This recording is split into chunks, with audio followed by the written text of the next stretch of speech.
Was your attempt to commit suicide after facing the truth about your marriage? Why? That was a tough one. When you turn to suicide, I think it's because you think you have no other options left, and you're also not normally in a really good state of mind. I had actually just confronted my ex-husband. We had only divorced shortly. He remarried really quickly, but at that time he had moved in with this woman he had been having an affair, during my illness with, and she was very cruel. And I just felt I just couldn't go any further. So I went home and I took whatever was left from my medications. I tried to commit suicide in order to stop the pain. I didn't want to feel it anymore. And that was the reason I put it out there. I let people know. I think it's common to feel at some point, whether it's an illness or another, part of your life that's not working, and you just want to give up. But luckily, I didn't make it through. Obviously, I didn't commit suicide. I'm here today. What happened? How did you turn things around from an attempted suicide to becoming the crusader that you are? After the suicide attempt, I was sent to a psychiatric unit for crisis stabilization. It's called Baker acting here in Florida, and they just felt that I needed to have that attention. And when I was in there, I met with quite a few doctors. They found that I had situational depression. I had many bad things happen all in a very short period of time. Prior to my illness, I was a realtor.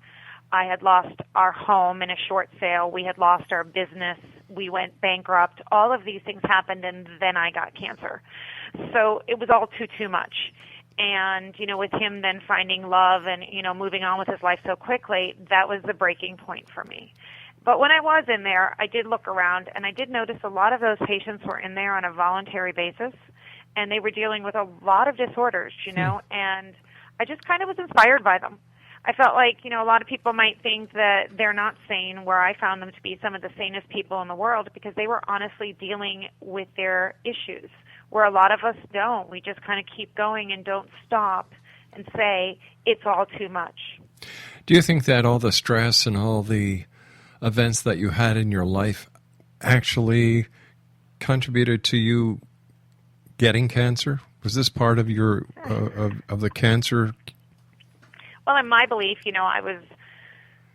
I guess when I was diagnosed, I didn't really think too much how I got it. I didn't wonder, I just kind of went with the program. And it really wasn't until maybe somewhere around the time that they thought that the cancer had come back after they removed my tumor.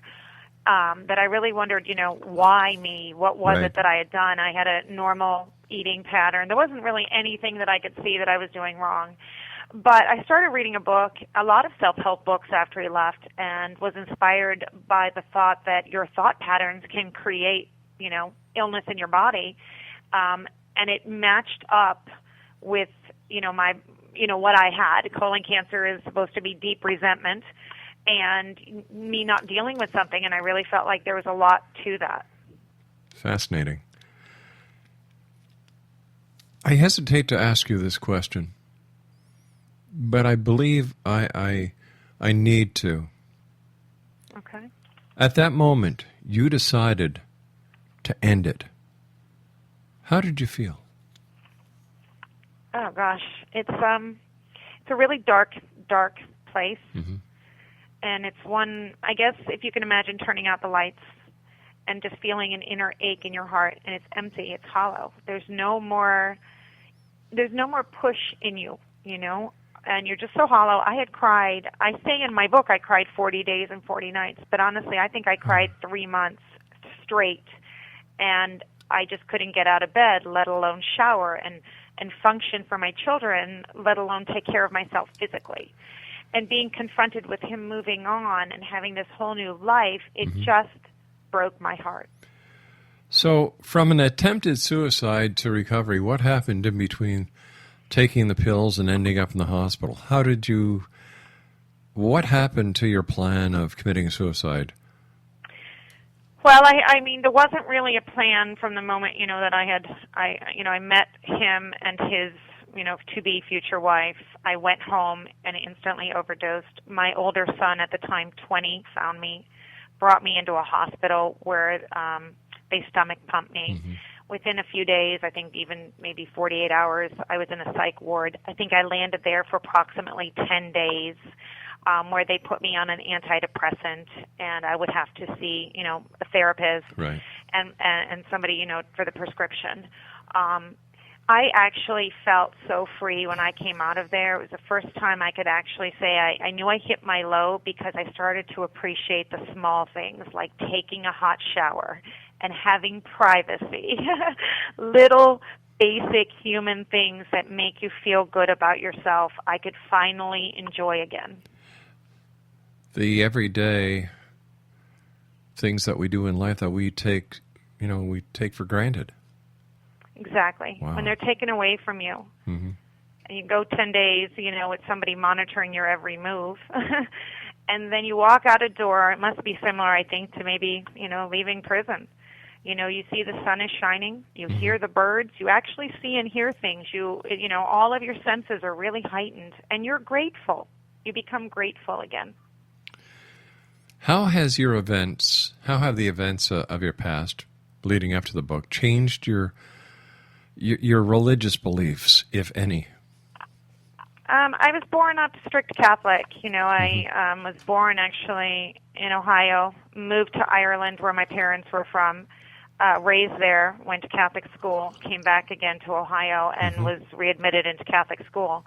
So all the way up until my freshman year in high school, I was Catholic, although not a great practicing Catholic, I will say that. I've always talked to God, but I don't think I really turned to Him as much as when my husband walked out the door. My conversations were constant within my head. So I may not always go to a church, but I've actually, gone to different churches, chapels. I'm pretty open at enjoying other religions, but for me it's more about spirituality. I agree with you. I believe that God is in each and every one of us, and that if we, no matter where we are, if we give our inner thoughts some peace, some quietness, and some thanks to the Creator, whoever he or she may be in your philosophical, religious beliefs, I think we're accomplishing what we're supposed to. I do too. Stand by, Fiona. You and I have to take our news break at the bottom of the hour. Exo Nation, Fiona Finn is our special guest. She's the author of Raw, One Woman's Journey Through Love, Loss, and Cancer. The website is www.fiona-finn.com.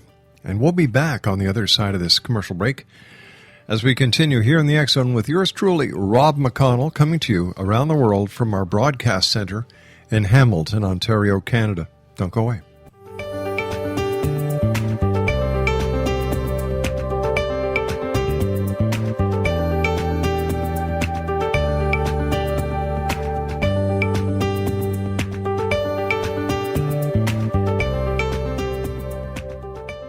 Are you considering calling a psychic to read your situation?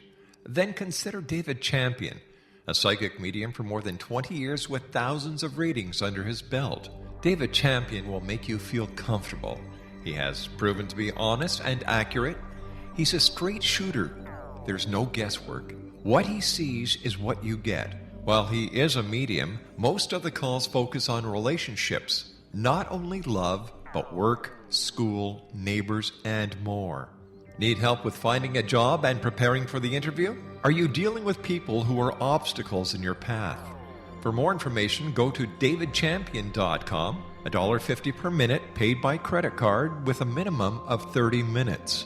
For your reading with David Champion, call 1-877-702-8598. That's 1-877-702-8598.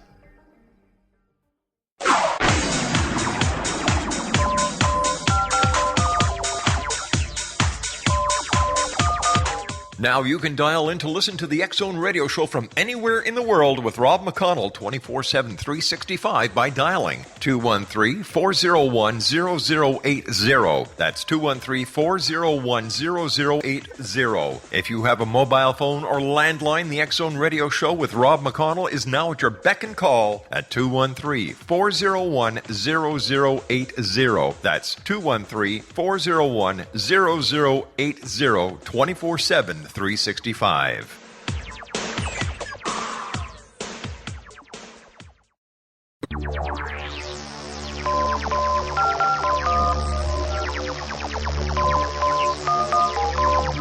Now you can dial in to listen to the X-Zone Radio Show from anywhere in the world with Rob McConnell 24/7, 365 by dialing 213-401-0080. That's 213-401-0080. If you have a mobile phone or landline, the X-Zone Radio Show with Rob McConnell is now at your beck and call at 213-401-0080. That's 213-401-0080, 24/7, 365.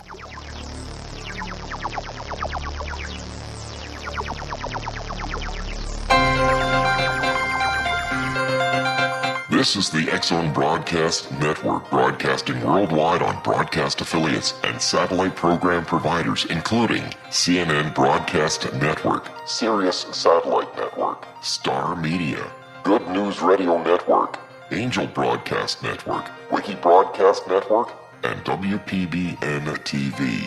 For more information on the X-Zone Broadcast Network, visit us at www.xzbn.net. And my name is Rob McConnell, and this is the X-Zone, coming to you around the world from our broadcast center in Hamilton, Ontario, Canada. Fiona Finn is my special guest this hour, X-Zone Nation. She's the author of Raw, One Woman's Journey Through Love, Loss, and Cancer. And her website is www.fiona-finn.com. Fiona, you've gone through so much, with the cancer, the loss of your husband, and attempted suicide. You've got children. How have these events impacted the lives of your 3 children? I think that I've had a lot of trouble with this part of what has happened because it's not healed yet. I'm fully healed from my experience, and I'm actually better for the experiences I went through. But my children are not. I have 3, 2 adult children, one 24-year-old son, I have an 18-year-old son, and I have a 12-year-old daughter turned 12 yesterday. They still struggle with all that's happened. The boys especially, they've lost 2 fathers. Oh, gosh. When my second husband left, he walked out the door and he never looked back at them. And they've really been hurting from that. So it's really hard for me to know I brought 2 husbands, 2 fathers into, their lives, and neither one are there for them.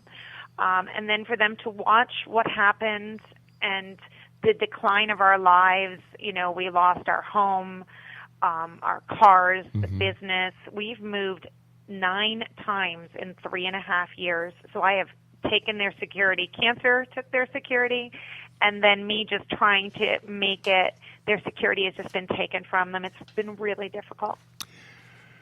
If you could wave a magic wand and change your past, what would you change about the journey through the loves you've had, the loss you've had, and the cancer you've had?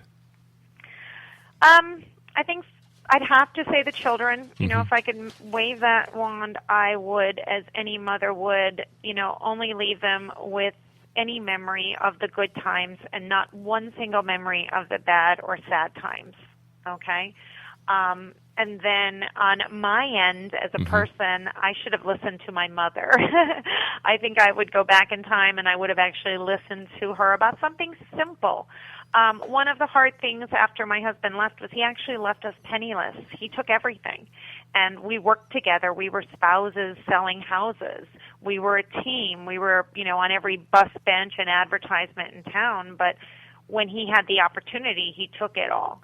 And my mother told me, a long time ago when I was actually in my teens, that a woman should always have a little kitty, a little separate account set aside for a rainy day.